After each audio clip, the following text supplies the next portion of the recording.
But first, at 5, no charges. A Shelby Township police officer is in the clear after a shooting last month that killed a man from Troy.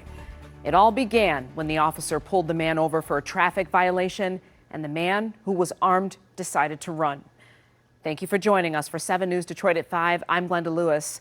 Today, the Macomb County Sheriff and Prosecutor announcing their decision, finding the officer's actions were justified. 7 News Detroit's Randy Wimbley is speaking with the former law enforcement official as they weigh in on that deadly use of force and what the family of the man killed is planning next. This parking lot at 22 Mile in Van Dyke is where a Shelby Township police officer pulled over 41-year-old Thomas Jackson. The latter was armed when he ran from those officers and was ultimately shot and killed. Macomb County officials releasing the body camera footage of that fateful encounter June 3rd. The investigation deemed the shooting was justified. As it relates to once the stop has been made, why did he get out of the car and run?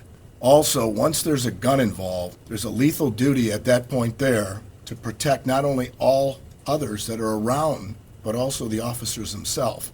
Macomb County Prosecutor Pete Lucido says officers gave Jackson verbal commands to stop running before tasing him twice.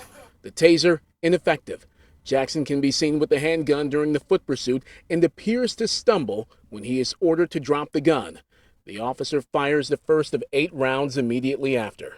Mr. Jackson was hit 5 times, once in the rear leg, once in the buttocks, and 3 in the upper front torso.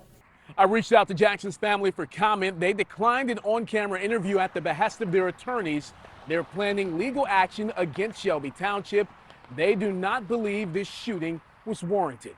The whole thing is tragic, to me at least. But justified. From what I've seen, it's justified. We showed the body cam footage of the shooting to retired Detroit Assistant Police Chief Steve Dolan and retired Detroit Internal Affairs Officer Larry Campbell, who says it seems the officer did not notice Jackson was armed at the beginning of the encounter. For me or anybody I've worked with, we're not drawing our taser if we see a gun in his hand. At that point, I think the officers were, just legitimately trying to apprehend him and take him into custody. But the gun changes the game. The verbal commands change the game. The Shelby Township police officer who shot and killed Jackson is back on the job. In Shelby Township, Randy Wimbley, 7 News Detroit. Randy, thank you.